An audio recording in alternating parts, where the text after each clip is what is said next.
This Voice of San Diego podcast is sponsored by Manolatus Nelson Murphy, Advertising and Public Relations.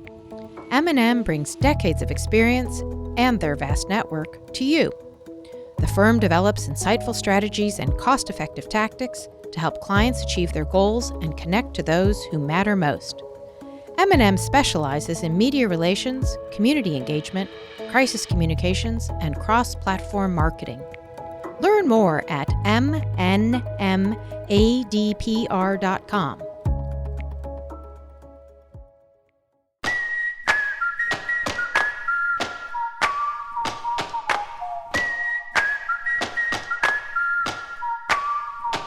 Thanks for joining us on the Voice of San Diego podcast in partnership with News Radio 600 Kogo. My name is Scott Lewis. I'm the CEO and editor-in-chief at the Voice of San Diego.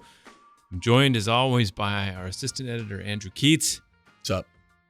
And managing editor, Sarah Libby. Hello. All right, coming up on the show today, County Supervisor Kristin Gaspar is on a bit of a tirade about voting and voting on voting.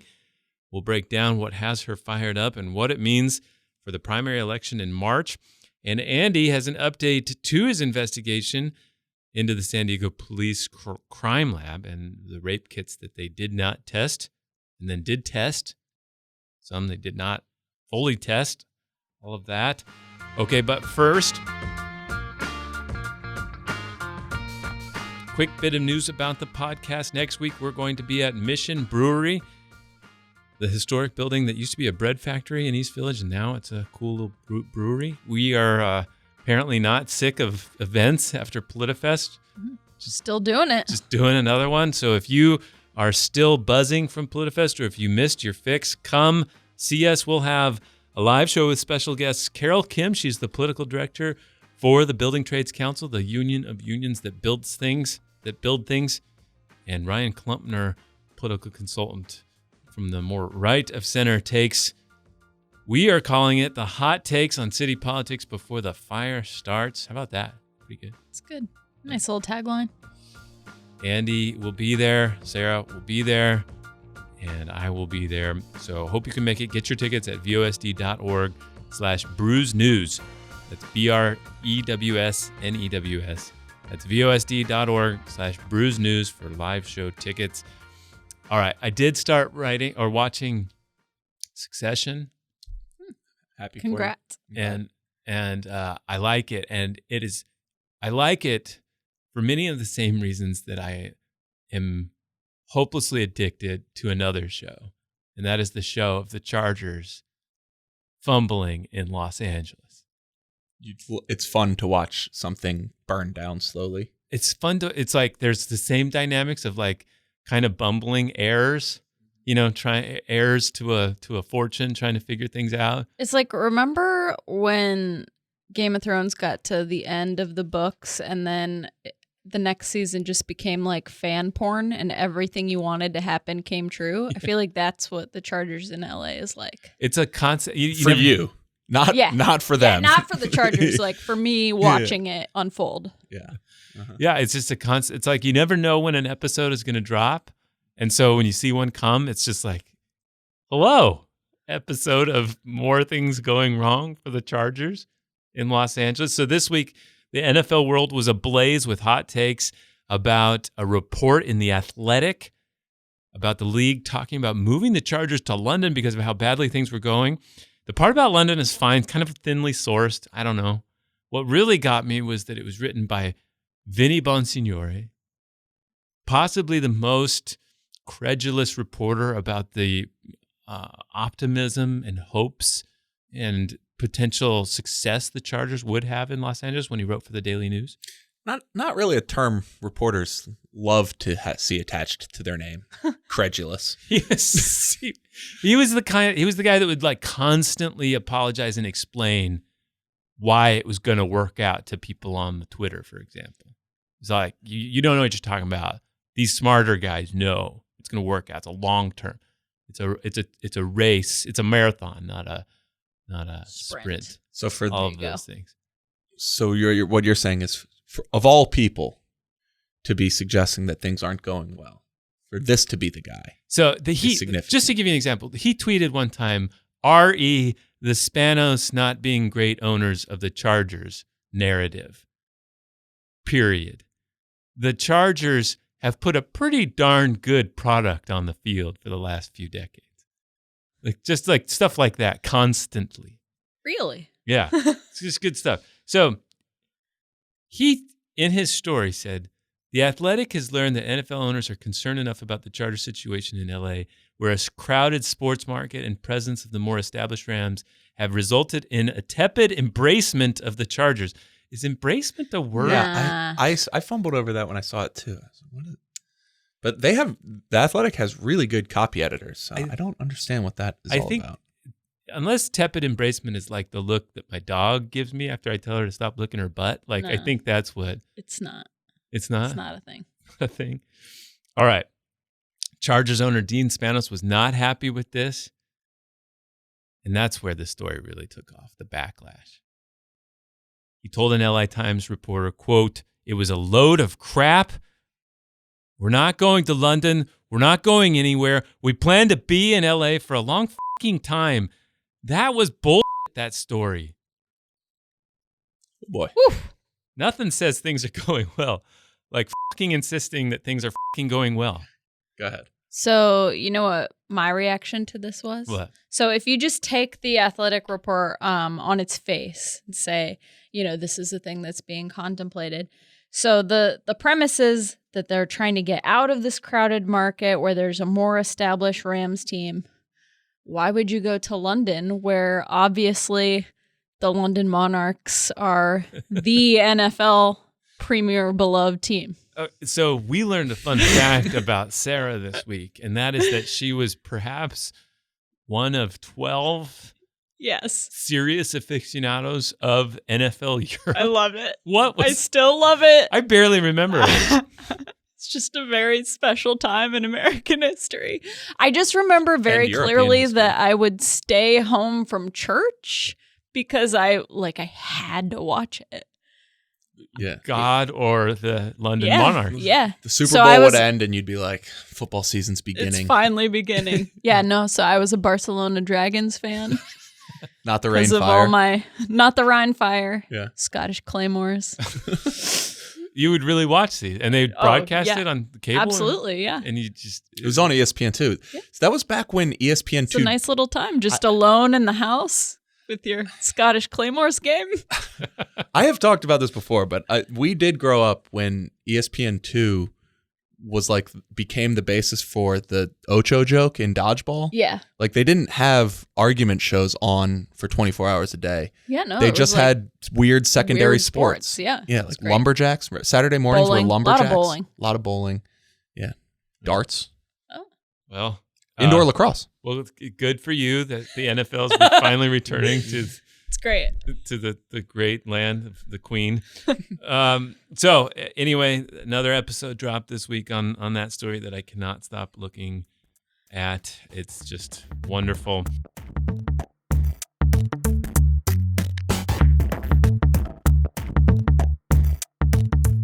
All right. Get into some real news. So a new state law allows residents to register to vote on Election Day, and the San Diego Registrar of Voters is a little bit worried about it.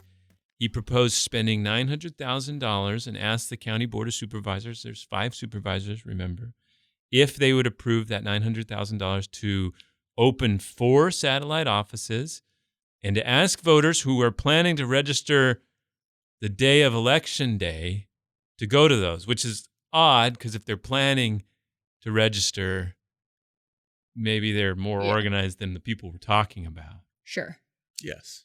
But the point being, he doesn't want them to show up at normal polling stations and, the people are don't know what to do with them, stuff like that. Yeah, I think there's 2 main things that he's concerned with. One is just that many people doing something relatively complicated could clog up lines for the folks who are just going to vote, which would be a problem and could discourage voting. And then the other one would be that without having trained volunteers and more specifically electronic hookups and all of the county's computing power available, the process of registering people will be less efficient and potentially more fraught with errors, and errors could lead to complicated provisional ballots, and the counting of provisional ballots is the thing that takes so long after an election day. Right. So he warned that there could be such a big pile of provisional ballots that it would take so long to count. That's already what takes the time. After the election, there's like 2 or 3 weeks of waiting for the returns to go. And that's because they're looking at these ballots that people hand in that day that may not have been on the list or whatever. And they have to verify whether that person was legit allowed to vote. Yeah. And they might have, somebody might. So we have so many overlapping jurisdictions that we vote in, right? And so when you register, you need to make sure that you're being registered in the exact right allotment of all of those different jurisdictions. The right council district, the right county supervisor district. Water district, all that stuff. And if you're wrong, when they go through those provisional ballots, if you got the wrong ballot, they need to go through each one of those. And some of your votes could count and others couldn't. And that process takes time. And going to these satellite locations, they presume they could do a better job of getting you registered and then therefore do a better job of having a clean provisional process. And he said if it doesn't happen, there could be such a backlog, they might not even be able to finish counting in time to certify the election. That's how dire he said it. Yeah, there's a ticking clock. All right, so that's the basics. He needed 4 of 5 county supervisors to agree, and that's because the county law says if you're going to change the budget after it's been set, you got to get 4 of the 5 to agree, a supermajority, right? Mm-hmm. All right, all that's set. 3 supervisors agreed, but not 4, and that's because Supervisor Jim Desmond and Supervisor Kristin Gaspar did not go along with it. Desmond just said quickly, it's an unfunded mandate from the state. I'm against those, blah. But Gaspar ended up really going on a frustrated path. Well, I don't know how to put it. She was upset with how things were going. She had some thoughts. She brought in a bunch of concerns, and one of them was related to this vote center situation. Can you explain that real quick? Not really. It is not. So first of all, I would say the vote center model is not on the table. Right. We're not doing that. It seems clear that she conflated 2 different things. And continues to. Yes. Sometimes and other times not. But basically, some counties are shifting to this model. So LA is shifting to this model. The state allowed counties to go to this model a few years ago. LA is this election cycle is adopting it for the first time. San Diego wouldn't potentially do it until 2022 at the earliest. But basically, it changes the entire structure of how you vote. Instead of having a lot of neighborhood polling locations, you have fewer vote centers, and all eligible voters receive mail-in ballots as opposed to just those people who request them. Mm-hmm. And then you can bring them in or you can just mail them. So and they're open for longer, right? And they're open for 11 days. 11 days, not just election day. So in other words, everybody gets a ballot.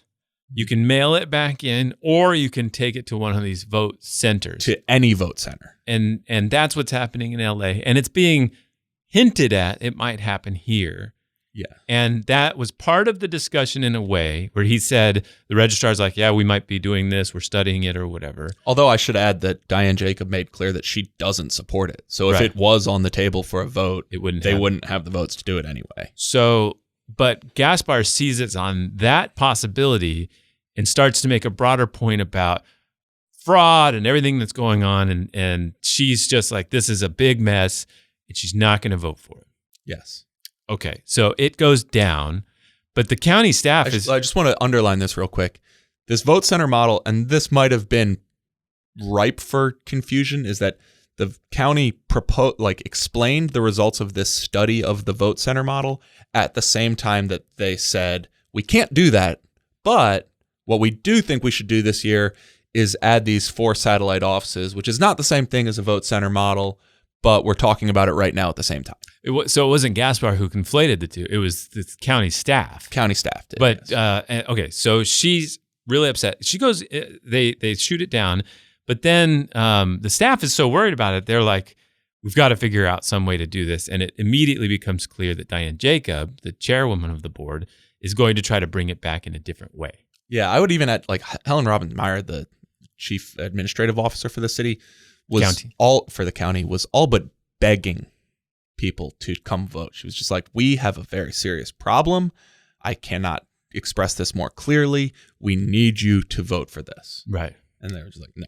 Okay. So as they're coming up with an alternative to still get this done, Gaspar ends up going on a tirade on public or on talk radio and such, where she's saying they're heading towards voter fraud. They're letting unauthorized immigrants vote. They're doing X, Y, and Z. She's wrapped this up in this entire national discussion about voter fraud and the horrors of voting. And we got an email from a constituent that emailed her, and they're telling them, like, well, if you send a ballot to everybody's house, there's just all these ballots flying around, and ballots, they could be misused. Would be ripe for abuse that way. Exactly. So they schedule a meeting for Monday, was it? Yes. So they meet Monday, and she is not at all happy about this meeting. This issue. I'm angry, I'm disheartened, and I'm disappointed, but mostly I'm sad. I'm sad that this board has become the they who they said we are. I ran against The they who they said we are. Okay. So they end up getting 3 votes to do a little bit of a maneuver to approve this by taking it from money from already accounted for other priorities in the county, right? Mm-hmm. And so they get it done. But she, again, is just not at all happy about that. if he could attend. Simply put, this is an outrage. The board has voted. My colleagues didn't like the result, so they located a funding stream and planned a special meeting. And whether Supervisor Desmond or I could attend is irrelevant. The fix is in, folks. They located a funding stream and planned a meeting. It really doesn't land the way she maybe thinks that it does. Yeah, that is pretty funny. I actually hadn't thought of that. It's like, right? Okay. Pay for the thing. Got it. Check. Schedule a time Seems like to vote on it. Typical bureaucracy in action. So Michael Smolens wrote a good column on this where he basically, had a kicker that just said, they had the votes. Get over it. You got outmaneuvered. And I think it's interesting because a year and a half ago, the county was sort of in this back and forth over putting a ballot measure on the 2018 ballot that would have changed when you can get elected outright in a countywide race or a county supervisor race. And the Republicans who didn't like that idea were happy to play procedural games to try to thwart a policy that they didn't approve of, which is the same thing that Diane Jacob is doing here. There's no question about that. That's accurate. She's right that they had a vote, they didn't get their way, and they figured out a way to do it again. The question is like whether there's anything improper about it, and it seems to all comply with the rules. Well, I think that's where it gets down to, like, I would have loved to hear a true alternative and breakdown of what was being proposed and why it was wrong. Yeah. And Yes. that was leaped over to this vast weird conspiracy theory and impugning of the integrity of the process, which was just like, well, that doesn't really help me understand what you're concerned about. Yes. And you brought up, the stuff she said on talk radio and Michael Smolens' column about it. And I think it's really important to just point out that she outright said things that were not true, which is another way of saying lied. So illegal immigrants don't get to vote. That's not happening. There was very little discussion of their opposition to these satellite locations. Yeah. And I think that that's a conversation that you could absolutely have on its merits. Like, maybe it's not the right way to handle things, so let's talk about it. But to just go to voter fraud, there's no evidence of that. I'm pretty skeptical that the county is capable of launching this communications initiative that will effectively drive a meaningful number of people to understand that although you are legally allowed to register at your polling place, we'd really rather you not, and that you instead drive to this other location. Here are the four of especially that does seem. I think skepticism all around that's totally warranted. Yeah, especially because, as you pointed out, we're talking about the people who did the least amount of planning and foresight to begin with. Yeah, and that they're going to show up. The idea is that if they show up to vote, you've got to figure out a way to get them accommodated, not just with a provisional ballot, but literally by registering them. Yeah. And if they're that not plugged in, is a PSA on a public radio station or whatever they're planning on doing going to really penetrate them, and get them to go to a satellite office? Maybe, and maybe just enough that it'll save them the hassle that they're talking about. But that's all of this is worth discussing. The point is like to leap right into like, you guys got elected, I had to work to get elected, and your John F. Kennedy would have hated this, and illegal immigrants are voting, and it's like whoa, like and in the instances when you do engage the issue, you conflate it with this vote center model issue, right? Which is not. I guess that's another way of saying you're still not engaging the issue. I mean, but to the extent that they ever discussed any substance around the administering of elections, which is a responsibility of counties in California, they mostly complained about the vote center model, not this very specific proposal to open 4 satellite locations. Well, it brings into relief just how big of a deal this race is. She's running against 2 Democrats who hope to. Obviously, there's a ton of Democratic money that's going in to try to get her out of office. But then there's the race in South Bay as well. We've been following that. Maya Srikrishnan had an update this week about how there's so much attention on that race about Gaspar that there's very little actual endorsements of major institutions stuff going to work in that District 1 and that South Bay seat. They're trying to watch that sort of hash itself out before the vote and before the primary, and then focus in the meantime on that North County issue. Yeah, the D1, the South Bay seat is interesting because there aren't that many organizations who have decided to weigh in ahead of the primary, which I think you could make a good case for why that would make sense, which is it's basically all Democrats. It's almost assuredly going to be 2 Democrats getting through. Why don't you just let them sort it out in the primary? And if you want to weigh in after the fact, then you can decide to do that. But let them decide who the stronger candidate is initially. That said, though, that's a very different approach than most of these institutions took in also a relatively safe Democratic seat 2 years ago for the District 4 seat that is now occupied by Nathan Fletcher, where there was a lot of competing labor organizations, labor factions, that sort of thing. All right, we have more to go over, and we're going to take a quick break, though, for now. Do you enjoy navigating the local news every week with Scott, Andy, and Sarah? Then we'd like you to consider donating your used vehicle to keep the show running. You may even get a tax benefit. For more details, call Iris Maggot at 619-550-5664 or visit vosd.org/vehicle. And thanks for your support.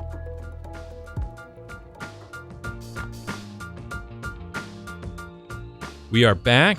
The San Diego Police Department long contended that testing all rape kits was just not a good idea. Its leaders said there was a smarter approach, a more efficient approach, and that was to investigate cases first and then determine whether the kits would be useful. They lost that argument. In 2017, the city council told the department to test all stored kits and gave them money to do that. And you and our contributor, Kelly Davis, decided to look into what the results of those tests were, and it looks like it might have mattered. Yeah, I should say that it was harder to get an answer on that than a clean answer on that than you would have hoped, partially because sometime last year they stopped testing or they stopped tracking the results of the kits.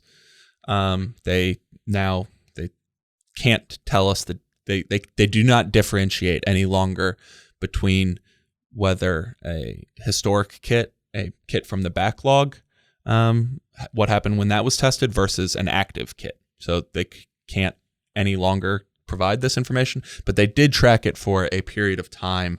It was from late 2017 until November of 2018. During that time, They tested 313 kits from the backlog.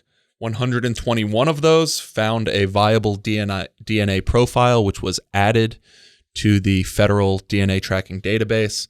38 of those profiles hit on somebody that was already in the database, so a connection to a previous crime, potentially, and generated leads in the case. So that information would then go back to a detective to potentially try to drum up charges. So, I mean, their whole argument was that it wasn't worth testing these, and here you have 38 kits that now have a lead in the case because of testing the kits. Yeah, I can't really stress that enough. They were contemptuous Yes. of the idea of testing these kits, and repeatedly, and I mean, defiant in multiple times in different years against different elected officials, that the only issue at play was that their people insufficiently understood how much better their approach was. Yes, and they were very unique in that regard. So obviously rape kit backlogs exist across the United States, but far and wide departments have said we just don't have the money or the resources to test them all, and we would love to if we could just get that money. And so there's been, all these efforts to fund testing of backlog kits, and SDPD was sort of unique in saying like, no, even if we had the money, we don't want to do it. Yeah, so here at home, the sheriff's department had also its own backlog, and they had specifically attributed that to resources. SDPD did not attribute it to resources. This was a policy decision that they said, even given the resources, we do not think it is valuable to test these kits because our process is better.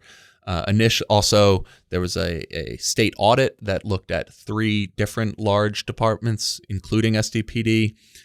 It had similar findings at the time about what percentage of kits in the 3 departments weren't being tested, but the other 2 departments from that audit immediately reversed course and said, we will begin testing all kits.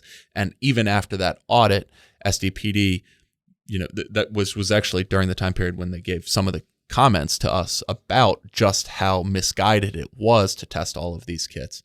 And only much later did they begin to relent and start testing, and that was really under duress in a lot of ways. It was from the city attorney's office, the city council, which budgeted funds for the testing. Federal government changed its guidelines on testing, and the state continued to pass more laws that in different ways urged or mandated more kits to be tested. It was only after all that the city began testing these kits, and these are the results. I mean, I don't know what the numbers would be when you would necessarily say, this was worthwhile.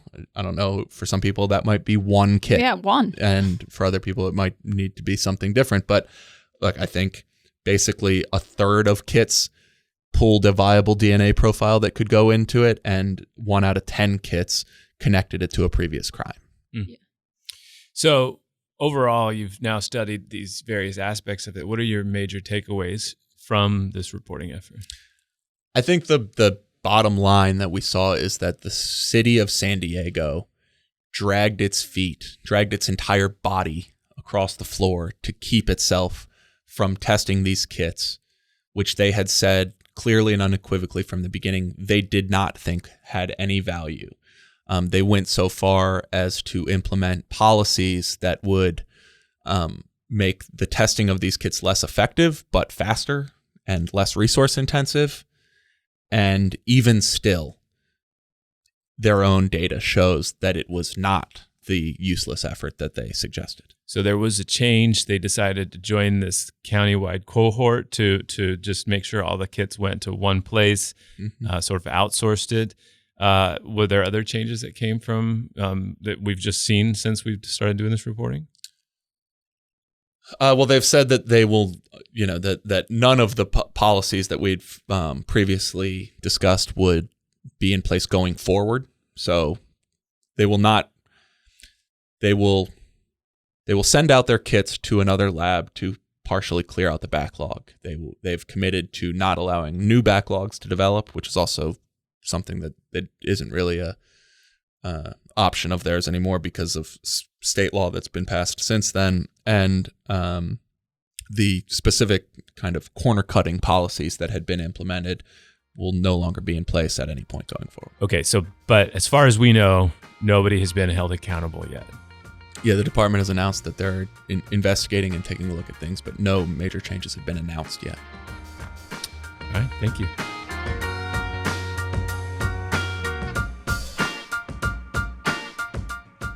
All right, thanks for listening to the Voice of San Diego podcast, the most popular political affairs podcast recorded in downtown San Diego. Obviously, we have another podcast for you to check out. It's called Good Schools for All. A new episode dropped this week. I sat down with Will Huntsberry to talk about a charter school empire that allegedly scammed the state for $80 million.